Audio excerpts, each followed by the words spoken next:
Welcome back to the Aftermatch. Come for the rugby, stay for the Aftermatch with Kirst Beav. It is the day of all days today, the Rugby Championship 36-man squad, expanded squad because of all the injuries in the All Blacks, has officially been named. And here it is. No change with the hookers, the props, Tyrell Lomax, and Mighty Williams, both under an injury cloud. So George Bauer, Tavita Mafileo have both been called in as injury cover. Locks unchanged, but Josh Lord has also been named as injury cover. Saw him suit up for Taranaki over the weekend. The loose forwards, Luke Jacobson under an injury cloud. Wallace Atiti returning from injury. Peter Lakai has been recalled to the squad. And the big mover, Simon Parker, the Chiefs blindside flanker, is one of the newbies in the loose forward. The halfbacks, we know there's two injuries there. Noah Hotham, Cam Roigard are both ruled out for stages of the Rugby Championship. So two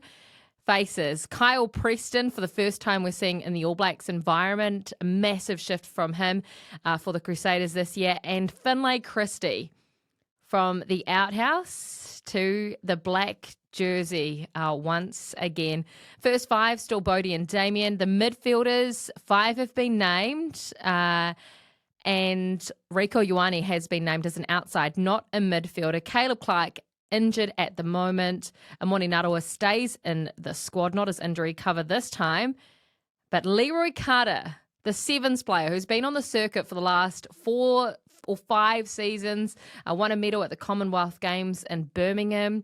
He is one of the fastest players in New Zealand rugby. Razor checked that. He said that he's one of the fastest, and he's versatile. He can play in the centres, as we saw for Bay of Plenty on the weekend. He can play on the wing, and he can cover halfback as well. He has been named as injury cover, the local Tauranga Boys product, who in his first season of Super Rugby was mightily impressive. Exciting.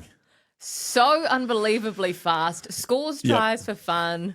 Yeah, I mean, you said watch this space. Right from round one, he did a couple of beaut things. You mentioned it, scores tries. Yeah. You know, and talking to the great Jeff Wilson, is you back the hot hand when it comes to wingers. Yeah. But he just couldn't help but score tries. And he has a dynamic ability, which again I think suits the game. And you talk about how fast he is.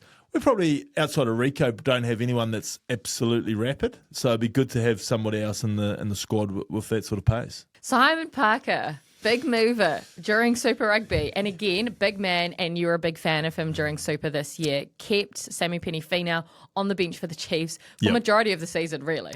Yeah, absolutely. And Parker, you've just highlighted, he had a wonderful Super Rugby competition. But even more than that, Kirst, I think when you start to look at what we've seen from the All Blacks in the French series and the fact that we haven't still got the final answer to it, but the fact that they've decided that Tupou Vai, either through choice or necessity, was their number 6. What body shape is Tupou Vai compared to our other sixes? Well, he's a lot bigger. He's a big man. He's a lock by trade. What's Simon Parker? Big man. You mentioned it. He is, on maybe 6'5", 6'6", he'd be 120 clicks. And all of a sudden, is he the prototype that they wanted all along? Obviously injured when the first squad was selected, so who knows whether he would have been in that one. There was a bit of smoke that he possibly was well and truly on the radar. But I just think maybe with the Tupou Vai experiment that has been so successful, that they think we just need something similar, and that's their man. Really, really interesting and exciting. Such an exciting day. When was the last Taniwha All Black? Oh, there's a good offer. Technicality, you got me on offer there. Is he Who was it before then? Who was it? Well, I don't know if he's I think he's a true blue. Is he true blue? I think he's a true blue Aucklander. Yeah, I would have thought so. But he does play for them. Who would it have been? It'd have to be the Rene Ranger, wouldn't it? It would have been. Yes, the pride of the North. The pride of Northland. Absolutely. He loves it. The injury crisis at halfback, 2 halfbacks out. So in comes Kyle Preston from the Crusaders and the Wellington Lions. This guy didn't have a Super Rugby contract at the start of the season. No, he started very impressively. What was it, almost a hat-trick? Hat-trick in the first game. In the first game, and I think from then on, when you start doing things like that, you're obviously going to be a person of interest, I would imagine, to the All Black selectors. It sounds like he's a suspect. He was a suspect for number 9 jersey, wasn't he? But and the other thing that is very noticeable with Kyle Preston's game is his booming boot, both feet. It's probably, if you were brutally honest, it's probably the weaknesses of all our top halfbacks is when you compare it to their other parts of the game, the box kick is something that they've probably all got to sharpen up on. But Preston, outstanding box kick. He's a running threat, as you've seen. He has great support lines, which, if you've seen his multiple of tries this year in Super Rugby were a lot doing the support lines, which Cortez Ratama is also outstanding at. So, no, I guess this has potentially been one of those that's been a little bit signposted that he would be at some stage an All Black and a bolter at that. He ticks all the boxes when it comes to box kicking, support lines, etc., etc. What boxes does Finlay Christie tick in your eyes? You've always been a big fan and a big advocate of Finlay. Well, I have been, just because he is a contrast to everything else in New Zealand rugby. He's more of an organiser, more of a defensive 9, more of, I guess, a leader and a tactical sort of number 9. He's going to help run the show. He's got experience. All that comes with experience. And I guess why I've always thought you need him in the mix and we can't discard him is the fact is we've now got the situation. We have got big tests coming up. Argentina, the Springboks. These are monster test matches. And all of a sudden, we're without Cam Roigard, without Noah. So you've got Cortez Ratama. And then who? Then you've got a whole lot of young guys yet to be proven. To be fair, probably not proven even at Super Rugby. They've had bits and pieces at Super Rugby. So Finlay Christie just has to be in there and he will be wearing a jersey on game day, I'd have thought. Oh, I'm just wondering how that conversation went down. He hasn't been seen in the All Blacks since the July test last year. Do you think after that he was told, you're not in our thinking? Or what's the conversation been like a year later for a recall? Yeah, well, speaking from experience, there does come the time where you get told you're not in the thinking. And, that's when guys start looking overseas when they see that the black jersey dream is over. So I hope he wasn't told that. I hope he was told just to go away. Because you'd be salty. You'd be upset about it if you were. Well, you wouldn't be still here, I wouldn't have thought, if you're a that level player. So, yep, Finlay Christie, it'll be wonderful to see him back out there. And he must be looking at it like now it's a golden opportunity. Like, I have to be used. They didn't necessarily want me, but now they have to have me. And now it's an opportunity. And what if he plays through the roof? Force the hand, much like Sam Cane did last year. Yeah, but they need you in that team. Not necessarily wanted, but needed. And that's where now Finlay Christie fits. And I wish him all the best. He's a great competitor and wonderful that he's still in the country. Was there any thought, do you think, on bringing Aaron Smith, the greatest All Blacks halfback of all time, who was with them in Hamilton a week ago?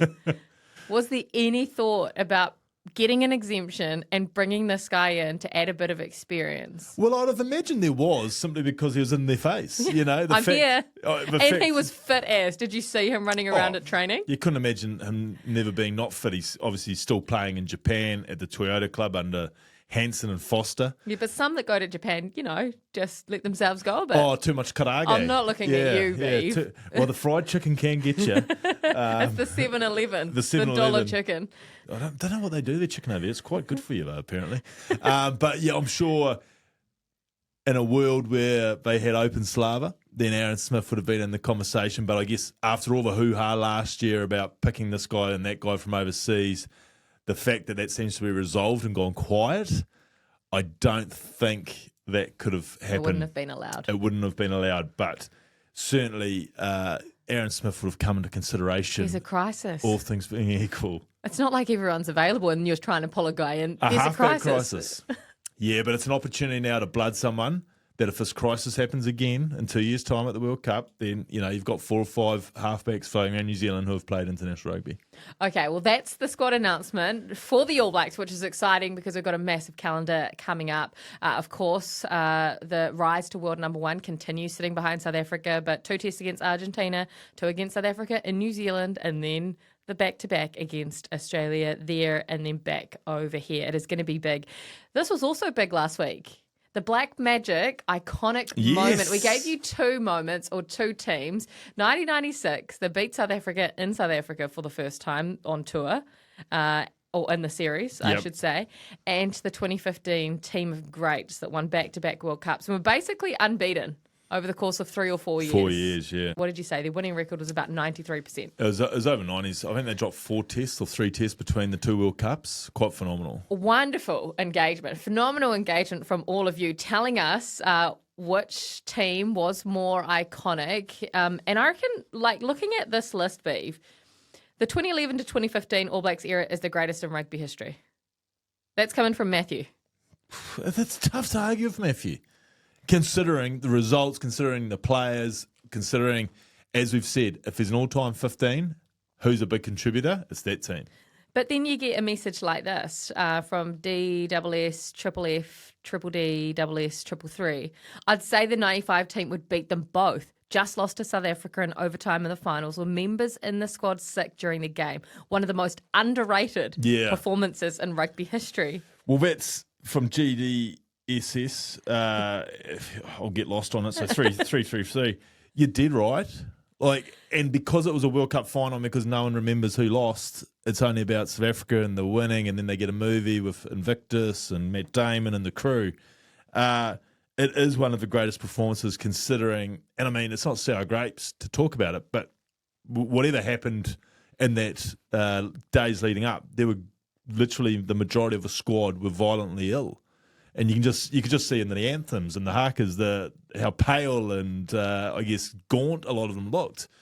And so you did right. What a performance to go out and take it to overtime and in the end get done by a drop goal. Joel Stransky special in overtime to break our hearts. It was a wonderful performance from the 95 team. Then you get a message like this from the Black Squirrel. Zinzan was the first one that got me interested in rugby, but the legends in the 2015 era team for me. Yeah. You did right. And Black Squirrel also mentions Jonah. He was so influential that one of the most influential people in the world, Murdoch, started a competition after watching him. That's what I always say. Like, you know, every rugby player that's getting a paycheck from rugby since and to this day has got to always be forever grateful to Jonah. And because obviously that message there from Black Squirrel highlights it. Yes, for those that don't know, yes, the game was probably always going to go that way. But they reckon after that performance at Newlands against England in the semi-final, the rugby world just instantly changed, and the media magnates like Murdoch came and said, right, let's make this professional. We're going to blow this thing up. Talk us through Zinni's drop kick. Yeah, well, obviously was it a thing of beauty? There's two iconic Zinni drop goals. Obviously, that World Cup semi-final, yes, when he just busted it out because he could. Then I was 96. I thought he had. I mentioned it last week. I wasn't 100% confident, but our interaction with you guys has confirmed it. In 96, he slots him behind a ruck, and I don't know.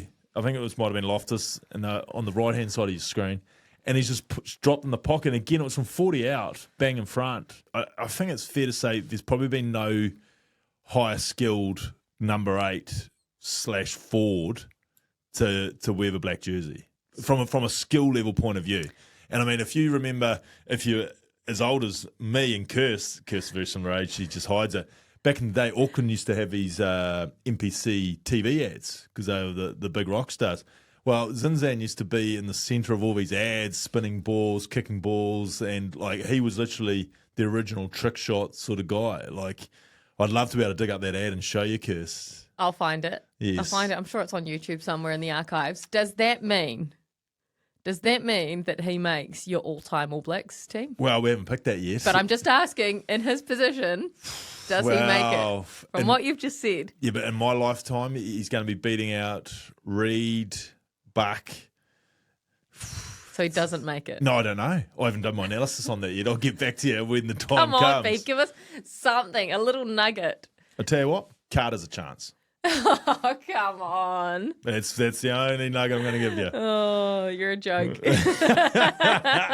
Actually, no, I'll lock in Jonah right now. Oh, 11 God. will be Jonah. Even more of a joke. The winner, Beav, yes, of our Black Magic prize pack of the week. Yes, and the winner of that beautiful prize pack given to us by our great mates at Black Magic Tackle. Of course, jump over blackmagictackle.com for all your fishing needs and essentials to get the job done this coming spring and then summer. Is Triple J Jules. That's your handle. I think it's probably just Jules, but JJJ Jules, you picked 2015 as your team, and message us in again, Jules, and we will make sure we get the Black Magic Tackle prize pack out to you. So if you want to win one of those Black Magic wonderful prize packs that we're giving away, Instagram and TikTok, we will post up a video and you just comment below. So we'll post up a video on the next iconic moment that we want you to pick, and that's how you enter the competition. It is as simple as that. So, Beav, the next Black Magic iconic moment, we've gone for the last two most iconic moments from our two teams in black. Let's go with the most recent. The most recent iconic All Blacks moment, Sam Whitelock. Yes. 2023 Rugby World Cup quarter final. I've never felt so much nerves but excitement before that test match. And it stretched to the 84th minute. You did right. And I was lucky enough to be there. It was about 30 metres away from where we were sitting, down in the corner. And you're right, as a fan, being there, and obviously I'm sure New Zealand people back home are the same, I think it was actually genuine excitement because we'd been written off so heavily and the Irish were supposed to be just marching towards their first ever World Cup. And the great Sam Whitelock intervenes at a ruck when it must have been about phase a million. 37 to be correct. Well, it was close. Geez, they had some ball and they were hammering away. And Ireland... How we got out of there alive is still phenomenal. Ireland's probably the best team I've ever seen at retention of the ball. They are so well in tune, so system-driven that there's always cleaners, there's always ball carriers, and they're just so in tune. So that you factor that in. The moments to get a steal like that are very small. And, it's not usually Sam Whitelock's go. I mean, at his age, respectfully, he would have been mid-30s. He's about 6'7". He's a monster of a man. He's not Sam Cane, low to the ground, ready to do it, or an Artie whose bread and butter is that. So what a moment that was, and what a moment to be a Kiwi. That was iconic. The other iconic moment from our team in black, yes, the Black Ferns, to win the Women's Rugby World Cup final in New Zealand at a sold-out Eden Park against the team, much like Ireland. That was Ireland's bread and butter, England's bread and butter. Line-out drive. Line-out drive tries. 5 out. No one defended a line-out drive against England in, I think, about a million years. Yes. But the Black Ferns did. What'd they do? They competed. And I think, again, the 84th minute. Yeah, the bravery. I must admit I was at the ground and I did say to the person next to me, 5 metre drive. Here we go. Unstoppable, that team. Yeah. Until that moment. Jonah Nanwu goes up. The hand of God. Steals it. And forever will be in Black Ferns in New Zealand history. So what for you is the more iconic Black Magic moment? Sam Whitelock's steal against Ireland to beat that team. It was to beat that team. It wasn't just to make it through to the semi-finals of the World Cup, beating that team after everything that had been said and done. Or Jonah Nanwu's hand of God for the Black Ferns to win the Women's World Cup. Topical. Very topical considering we're about to go. We're close. And tell you what, speaking of topical and the Black Ferns, my girls, the girls that I coach, my under sixes from Waiuku, we're having an afternoon with them on Wednesday before our game. How'd you get that? Don't know. We've been selected. You can pull some strings, can't you? We've been selected. Oh, come on. This is selected. Like coach picking their daughter once again. Like Andy Farrell picking on Farrell and the Lions. And somehow you've got the Black Ferns to come along to live in her team. No, there's 3 or 4 teams going to be there, I think, and they're doing a good promotional afternoon with the young girls who want to aspire to be them. So I'm looking forward to it. Oh, good on you. Well, I hope we see Liv there in another 15 years' time. She can be the next Braxton Sorensen McGee. Not sure if she will be. More maybe a Ruhe. Sure, she's a Ruhe. Yeah, a bit of a ball player. Oh, nice. Nice, Liv. Well, looking forward to hearing about that. And make sure you comment below who you think should win that Black Magic most iconic moment in black. Most recent iconic moment for you. Sam Whitelock or Jonah Nanwu. We want to hear from you. Tough field. That is incredibly tough. I'm looking forward to seeing how that one goes. The Lions. Yes. They won the series, Beav. Did they win the war? I don't know if they did. I think the Wallabies won the fans. Won the hearts. They won the rugby public. There's the funniest comments going around. Let me read you a couple. There's one saying, "Are we the best team in the world now, Wallabies?" And then Matt Gitto. So he said, last test for the series. After the last 2 weeks of classic Wallabies games, the series is tied at 2-2. We got our decider. And then obviously the Wallabies go and win it. And he said 3-2, it seems, to Australia. Brilliant. Brilliant from Gits. Way to take advantage of the Classics Classics winning their Gits, but friend of the show, of course.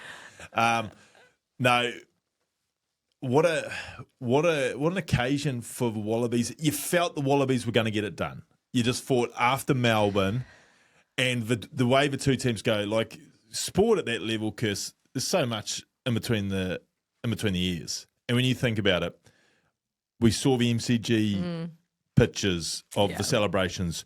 I guarantee you that wasn't when the last beer was had. It wasn't just the cheers in the middle. It wasn't just had the cheers in the middle. I saw a few of my former teammates having some Mr. Wongs or something during the week. I saw them at Coogee Pavilion. Yeah, you know. So we know what days of the week those go off. Yeah, most days at Coogee. So, look, I don't think everyone's mindset for that game of the 30-odd players What was a the same. shame. What a shame. Oh, Imagine if we had that decider. I know it's all here saying you can't go back to it now. Yeah. But you know, if you go back and you calculate the scores across the board for the 3 tests on aggregate, the Lions only won by 1 point. Oh, it was a great series. It was a wonderful series. But I also, that's why you've got to have a lot of admiration for Australia, because 12 months ago, 18 months ago, I think Joe Schmidt actually referred to it. The fact is, people were saying they shouldn't be coming. Yeah. That there wasn't going to be a contest. Well, of course, Australia, you know, you can talk a lot about Australia, but when Australia can put 15, 23 players on the field, they're going to compete. And they've got a wonderful coach in Joe Schmidt. And that's the thing. Joe Schmidt, if Joe Schmidt won that series, Kirst, hands down, it would have been his greatest accomplishment in coaching. I think he'll be quite happy with that result. They came within a decision and they won the 3rd test. Yep. Considering where they were when he took over from Eddie Jones, I think he will be quite happy with that. I just wonder if he did stick around, what would they be capable of by the time their home World Cup comes around, when they have the entire Australian sporting nation? We know they love their sport over there behind them. Yeah, what would that team be capable of if he was still there? Yeah, but I don't even think you have to read it like that, Kirst, because from what you see and hear, it's going to be a pretty, I won't say murky handover, but it sounds like it's going to be, Joe's still going to be around the scene, certainly this whole year. And then I could imagine he's obviously worked with Les Kirst in the past, that they were going to be very much in tune as far as what they've started and what they can keep progressing. For me, I wonder if they regret not playing Tupou earlier in the series. I don't know if he had an injury. I know he was injured for game 1, I think. But they released him back to play that midweek game. Yeah, so that's a confusing one. So I wonder if they now see that with we should have just played him in game 1. I also think, and I know he's retiring, and it seems funny. Yeah. But Nick White, and why I say guys like Nick White, Peach on the wing, the attitude. Like, it's one thing to be the best rugby player, but the attitude that both them brought, couple that with Skelton, Tupou, Valentini and Melbourne, the Wallabies, they weren't gun-shy in Brisbane, but they were standoffish. Well, like, you saw Peach get into them for force. He was the best player on the park. He was great in game 1 of the series. Of the tour. He got into them. And you just wonder if that sort of attitude, White, you know what sort of attitude he's going to bring. He also played really well. Yeah. But it was his attitude, I think, that got in the faces. You could tell the Lions were waiting for him because they knew, we've got the angry little halfbacks here. And did it take them off their game? Don't know. But I tell you what, Nick White was outstanding. And the rest of the boys followed him. Skelton again, outstanding. So I wonder if Joe had his time again, whether there'd be a few different selection things. But overall, wonderful series. Love seeing Australia get back to being very, very competitive on the big stage. There's no doubt that they're going to have to be better again. I sounded like Graham. You Sir sounded Graham like then. Ted. Better, and they'll be white hot over there when they go to South Africa. But that's going to... More please. That's going to be... Stephen, that's going to be another level up for them. I think it's going to be a bigger test for them in Joburg. So great grounding, but now we see probably the real Wallabies going up against the fully loaded Springboks in Africa. Who's your best player from it? Who was yours? Well, Will Skelton obviously stood out. So you're giving the... I'm not giving him the we'll player call it of the the Ian series. McGeechan medal. It's the first Lions legend I could think of. The Ian McGeechan medal. He helped. I remember from the losing scene. He was significant. What could have been if he played that first test 100%. with Valentini and all these others? What could have been? They might not have needed the third I'm gonna have to give out 2 medals. because you can't go to the losing team. No, can't go a losing team in a series. So the Ian McGeechan inaugural medal, my old Bath coach, so Geach won't mind, but his name's now on the medal for the aftermatch. Don't charge me, Geach, you've made enough. Finn Russell. Yeah, look, I question that decision. I feel like you're only saying that because you picked him to be World Rugby's Player of the Year, him and Artie going head to head. Yes. So that's why you've picked him for this series victory. I'm going Finn Russell because Finn Russell's not there. The series isn't the same. He was the difference. I still believe he was the difference between the two teams. And yes, they didn't win game 3, but if he's not there in game 2, they don't come back and win in Melbourne. And he certainly had his fingerprints over all the points in Brisbane. And the other one was Captain Incredible. Right. He makes a World 15 right now, walks into it. Yeah, who's the other lock next to him? Probably Big Evan. Yeah, has to be. Has to Two be. best locks in the But world yeah, right Finn now. Russell and Itoji, they walk away with the Ian McGeechan medal. Joseph Suaalii. I know we've talked about him Yes. so much this year, Beav, on the podcast, but that's because he warrants it. He certainly turned does. 22 3 days ago. 22. He's played 8 test matches for Australia now in total and only 7 Super Rugby games. That is 15 games of rugby in the last, 5 years? Come 2027 World Cup, we were both in Paris. He's Dupont. He's Dupont. He's Dupont. He's Dupont from a marketing point of view, but he will be Dupont from a rugby level point of view.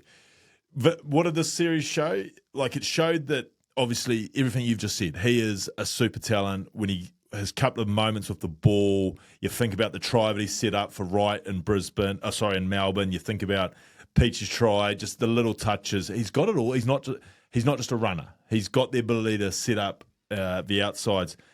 What the series showed that we're still only, if this is 100% for Joseph, I still think he's only scratching. Not even 50% He's of only that 50. potential. Like, there were times there that he was unsure on defence, and the Lions picked him off a little bit in Brisbane and in Melbourne. Well, that's just time. We've always talked about centre being the toughest place on the rugby field to defend.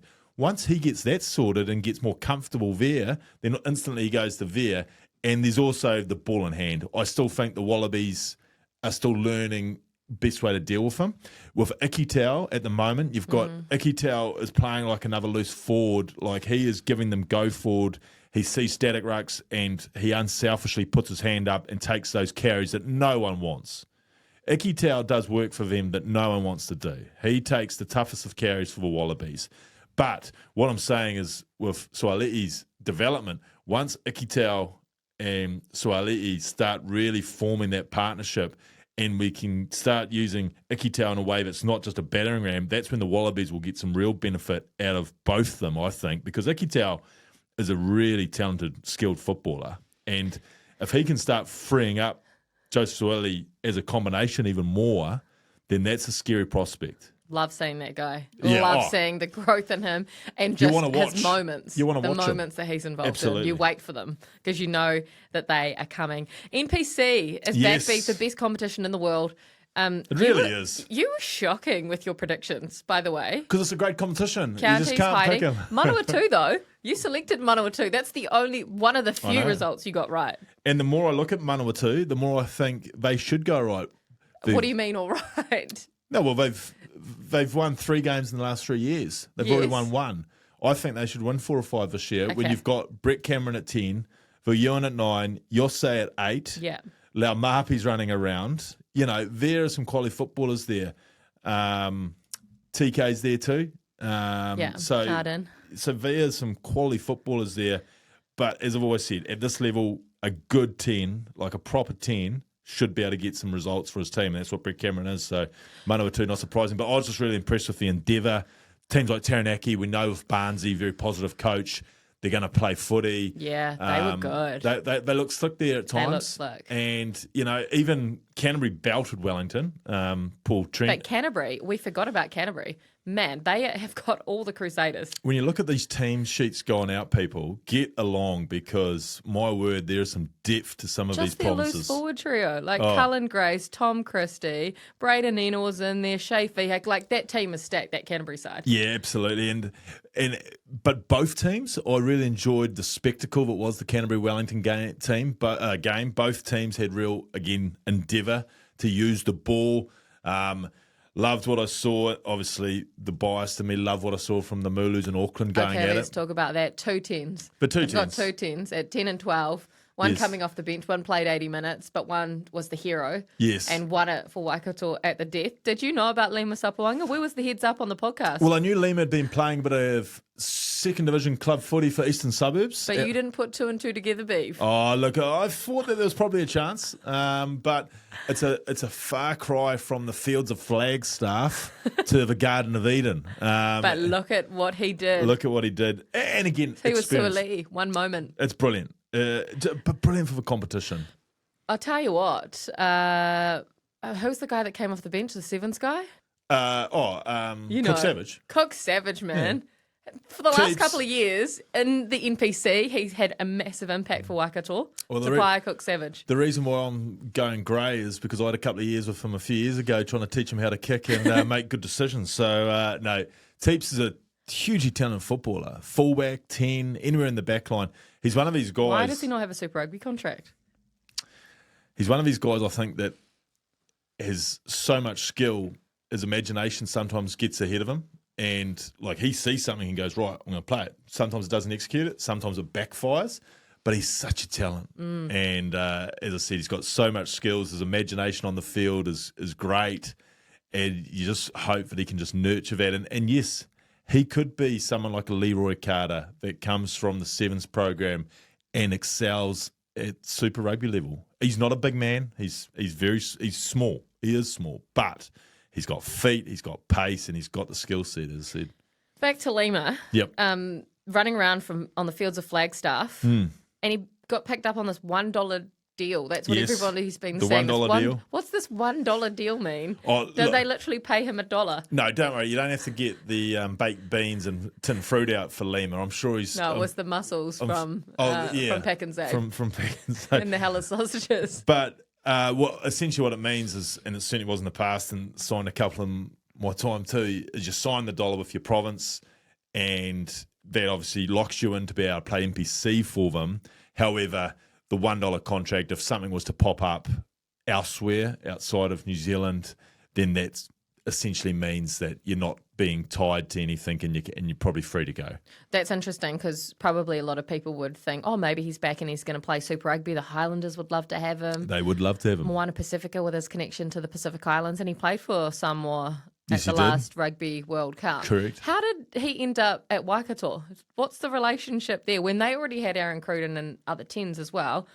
How did that happen? Did he say, I'm available? Did Floss ring him? No, I'm unsure. I would suggest, I don't know Lima's family situation, but maybe there's connections there. Oh, Wellington, though. Yeah, I don't know. Well, I It's don't interesting. know. Have you been to Hamilton in winter?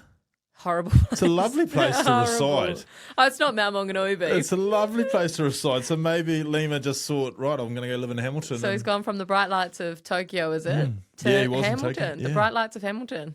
Victoria Street gets the best of us. It was the cast that really turned him, the cast there. Beav, something fascinating from social media. We will Yes. do our predictions for the NPC, by the way, which I gave Beav a hiding. 6-3, plus I picked the Wallabies 1-12. You went 13+, so I went 7-3 on that round. But Be anyway, braver. you be brave. I picked my teams and they came through. You were so confident with Tasman, and everyone else that you picked, counties. This is true. Wellington. I'll be going them again. Good luck to you. The Box have the most bizarre training techniques. Yes. Did you see that? I did see it. I felt incredibly sorry for the halfbacks. so if you haven't seen it, and we'll try and get the clip up to give you some context, is the boys were in the middle of a group, and you literally just had to hold on to the ball. And so guys were coming and having turns at trying to rip it off you. So just envision a 5'3", 65-kilogram halfback having Big Eben come at you. Oh, and not Faf, was it? And no, it wasn't Faf. It was one of the other boys there, and they didn't muck around. Like, they were going full noise on it. Furry, the boy that played hooker, who's a flanker in the World Cup final, he was savaging some guy. It was brutal. So it did give me some flashbacks. I have myself been coached by South African and former Springbok coaches in the past. Gary Gold had me at Bath, and that was not uncommon for us to do as far as getting in the middle of a group. Did you have your turn at that? In the middle? Yes, yeah. And like, there's often situations where, usually pre-season, where you're doing things like maybe you got the boxing gloves on and you do in the group and you've got to turn and go on different people for a second of time or 20 seconds or what have you. But if I had to go for the most traumatic, and because I was thinking about the trauma that was going for that poor halfback's head when he had Eben trying to rip the ball off him, as far as trauma goes, internal trauma this is, I came back to the Chiefs first pre-season with them in 2016 under Dave Rennie. I knew that they worked hard and that they were all about hard work, and I was happy with that. But to end my first week there on a Friday afternoon, we went to Te Rapa Pools, the big aquatic centre in Hamilton, thinking for a nice recovery session. Just a jogging. Just a wee bit of a jog, water jog. Jogging. Put on the aqua belts. No. Jumped in the dive pool, and you got into your mini groups, so you might have been 6 or 7, and you were given about 4 or 5 floating devices. And so it seemed like a bit of fun and games to start with. And, sort of, you're in there, and Ren's like, yep. And the trainer, Phil, he's saying, yep, just use those amongst each other, keep yourself afloat, keep in your mini teams. And, 15 minutes goes past. And you're still in the deep end. You can't touch the bottom. Well, it's a dive pool. It's well over your head. And for someone who's not a natural swimmer, you're looking at the clock going, oh, yeah, must be going 15, 20 minutes. He must call it at 20 minutes. Must be 5 o'clock knockoff soon here, Rens. And then they would start pulling bits of the apparatuses out. So suddenly you were down to 2 or 3 things that you had to float on. So suddenly you got 7 or 8 guys who, rugby players traditionally, not great swimmers. So there's a lot of people. Heavy as well, so you can sink. So you're starting to get past 20 minutes and you're starting to fight and scramble for the different floating devices. It got out to 45 minutes. And then I was looking at Rens, and I didn't know Rens that well at the time, but I was just looking at him thinking, "You've got to pull this because I'm about to get out of here." The panic attack, not a great swim, as I said. The doggy paddle. There was only, I think, we had one noodle between 7 or 8 guys. So that would have been sinking anyway. Oh, you're talking about 1,000 kilos on one pool noodle, and a couple of guys who were just starting to take big gulps of chlorine water, and he finally let us out, but. Of all the things I've done from a training exercise pre-season, I'll do anything. But that treading water for 45 odd minutes at Te Rapa Pools, still every now and again I wake up in cold sweats in the middle of the night thinking that Rens has just pulled another noodle off my group. What is that, an exercise like that, and an exercise like the box have just done? What are you trying to achieve there? Mental. Is it to push you to your absolute limit? It's just mental. Yeah. So when you get into a dark place on the field, yes, you don't cark it. Yeah, look, I've got to admit, though, I didn't often think about the pools and treading water when I was in a dark place, but I think it is supposed to train that, yes. So it didn't help. Maybe it did. Maybe subconsciously. It did. Subconsciously, but without a doubt, that was the one training exercise that still, to this day, will haunt me. And Rens knew. I think Rens was looking down thinking, this is quite fun. Well, let's see how long this old guy can go before he waves a white flag. So it was you that he was waiting for. I don't know. But 45 minutes is quite impressive, to be fair. It was ridiculous. That's really impressive. Especially on a long Friday. It's been a big week. I did my lifeguarding certificate in America and we had to tread water for 12 minutes. Yeah. 45 is like silly. Like you're talking SAS Army kind of stuff. I felt I was ready. Level. Yeah, you were ready. You were ready to step up to Sir. My great mate, Willie Apiata. Yeah. Once he finds out about my treading water ability. You're in. Yeah, of course. You're straight in. Predictions. Yes. We go back to the NPC again. Round 2 this weekend. Phenomenal first round. Phenomenal first game to start the competition and really set things off. Again, unpredictable, this competition. Great players scattered amongst all the teams. Northland, Southland, Friday night. Yeah, another one of the great traditional clashes that makes this competition so brilliant. The top of the country playing the Deep South. I'm going to go with Taniwha. Yeah, me too. I thought they'd have been disappointed with their performance. I didn't think they fired many shots. Shield Challenge. In the Shield Challenge, they've got a lot of quality players and a lot of key positions. So Northland to bounce back, but the Stags, wonderful crowd down there in Invercargill. Stag it's what the Day. NPC's They'll about. be hungover, just like the Lions were. I've seen pictures. Still celebrating with their chairs in the middle. Oh, I've seen pictures of the Great Ogre, Whopper, Cabbage. All down there. Yeah, they're all down there, dressed up for the day. Harbour, Taranaki. Harbour were not great at all. No, that'll be a necky for me. That'll be a necky. Yep. A big necky result. Waikato, Wellington. Big challenge for Waikato. They got lucky. I'm going to go Waikato, but it's a huge game. Big game. Well, you think Wellington could go 0-2, defending their title. So, huge match, that one. I'll go Wellington just to be different. Yep. Tasman, Manawatu. It'll be Tasman for me. Yeah, it will be Tasman, but based on nothing. I know, considering how many top-tier Super Rugby starters they had. Got a hiding here in the bop, and then Tell you Manawatu. who was impressive, though. Kyron Tamoifalau, who's just signed with the Chiefs. Boy, that kid can play. Yeah, who saw that one coming? Signing with the Chiefs. To be fullback next year, you'd imagine. Every chance, yes. They're starting fullback with no Sean there. I see them playing Jacob 10, Mackenzie 15. Oh, okay. Wow, if they go, they've been very keen on doing it. They've got plenty of wingers, as we saw this year, with Carter and Narawa, Nanai Sachoro. Yep. Good signing for them anyway. Canterbury, Auckland. The absolute traditional clash. Poor Batesy could also go 0-2 to start his tenure as head coach Shout of out to the Batesy. True Blues. Yeah, two of my mates. It'll be Canterbury for me. Two of my mates are really feeling what coaching's all about. Trent Renata at Wellington and Bates at Auckland. The two big dogs as well. Pressure.